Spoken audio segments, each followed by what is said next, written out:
बायतू विधायक हरीश चौधरी ने रविंद्र सिंह भाटी पर कसा तंज। रिसेंटली बात की जाए तो हरीश चौधरी का जो बयान आया, उस बयान के अंदर रील और रियल को लेकर जिस तरह तंज कसा है कि हमने 2 साल पहले वो काम कर दिया था, परंतु हमने उस वक्त रील नहीं बनाई।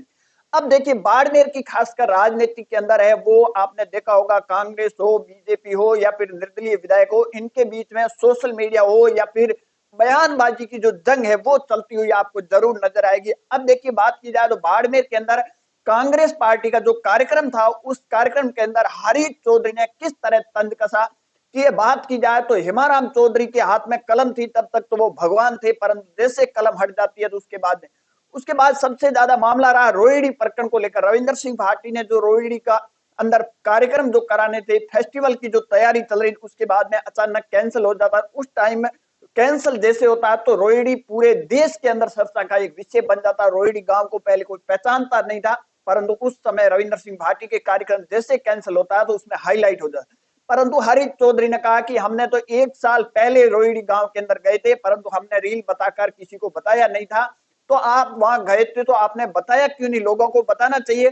परंतु बात की जाए, हरीश चौधरी ने कहा था कि राहुल गांधी ने जब भारत जोड़ो यात्रा निकाली थी, उस टाइम बाकासर से होते हुए हम रोहिणी होते हुए निकलेंगे, इधर से निकले थे, हमारा मोटरसाइकिल पर बैठकर मेरे साथ साथ चले थे, परंतु कर दिया तो हम 1 साल पहले गए थे। परंतु हरीश चौधरी को इस बात का भी संज्ञान कहीं कहीं लेना चाहिए। तो आप रोहिणी गए थे, तो आज आप बयान दे रहे हो, तब लोगों को पता चल रहा है कि आप रोहिणी गए थे या नहीं।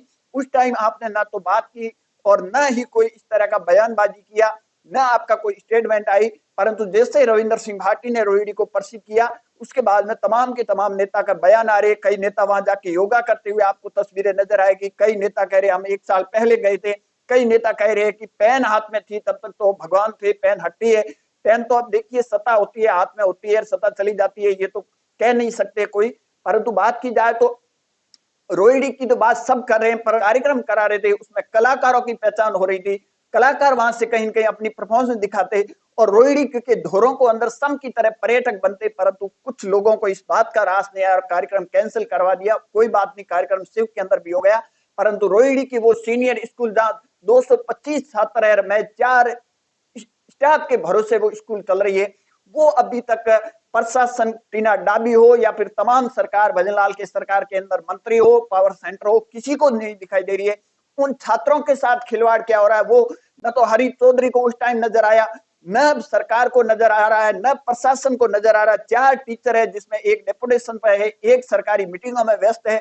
2 छात्रों के भरोसे 225 छात्रों के साथ क्या खिलवाड़ हो रहा है। क्या रोहिणी की बाड़मेर की बेटियां क्या टीना डाबी की तरह कलेक्टर नहीं बनना चाहती है, परंतु कलेक्टर तब बनेगी जब एजुकेशन मिलेगी। तो एजुकेशन रोहिणी के अंदर नहीं मिल रही है, परंतु आप 1 साल पहले जाओ या फिर 1 साल बाद जाने का आपका बेनिफिट क्या है।